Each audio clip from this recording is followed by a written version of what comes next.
সারা দেশে জেঁকে বসেছে হাড় কাঁপানো শীত। আজ দেশের সর্বনিম্ন তাপমাত্রা কিশোরগঞ্জের নেকলিতে। ঘন কুয়াশা আর হিমেল হাওয়ায় বিপাকে পড়েছেন নিম্ন আয়ের মানুষ। প্রতিনিধিদের তথ্যে আরও জানাচ্ছেন আফরিন পপি। শীতে নাকাল যশোরের জনজীবন। সারাদিন সূর্যের দেখা মেলেনি। সত্য প্রবাহে ভোগান্তিতে পড়েছে শ্রমজীবী মানুষ। বিপাকে বয়স্ক ও শিশুরাও। গাটা ঠান্ডা, বাতাস লাগতেছে, গাটা চালাতে পারছি না, যাত্রী নেই। আবহাওয়া খুব জটিল এবং খুব কষ্ট হচ্ছে। আমরা সূর্যের কোনো আলো দেখছি না। শীতের দিন যাচ্ছে ততই বাড়ছে, আমরা কোনো কাজকর্ম করতে পারছি না। কুয়াশার জন্য গাড়ি চালাতে সমস্যা আছে, দেখা যায় না কিছু। আপনার অনেক ঠান্ডা পড়ছে। পঞ্চগড়ে ঘন কুয়াশার দাপট আর উত্তরের হিমেল বাতাসে বেড়েছে শীতের তীব্রতা।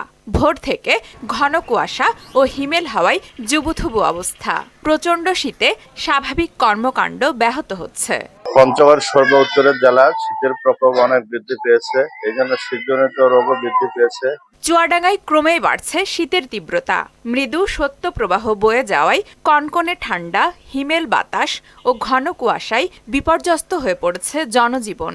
অনেক শীত পড়ছে, গাড়ি ঘোড়া চালাতে পারিনি, কোনোদিন কুয়াশায় বেড়াতে পারিনি, খুব কষ্ট হয় শীতে। প্রচুর শীত, ঠিক আছে। সারা রাত থেকে আবার এই দিনের বেলা ডিউটি করা মানে খুব সমস্যা হয়ে যাচ্ছে।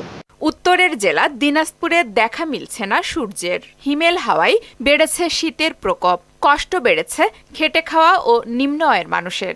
সকালবেলা প্রাইভেট পড়তে যেতে হয়, এখানে হাটে যেতে হয়, এখানে যে কুয়াশা ঠান্ডা, এজন্য আমাদের খুব শরীর সমস্যা হচ্ছে। ঘন কুয়াশা পড়তেছে, আবহাওয়া একটুখানি ভালো দেখা যাচ্ছে, আবার একটু পরিবর্তিতে রৌদ্রের মেঘলা করতেছে। শীত কমছে না লালমনিরহাটেও। দিন যতই যাচ্ছে বাড়ছে শীতের তীব্রতা, সেই সঙ্গে কমে আসছে তাপমাত্রার পারদ। আফরিন পপি, মোহনা সংবাদ।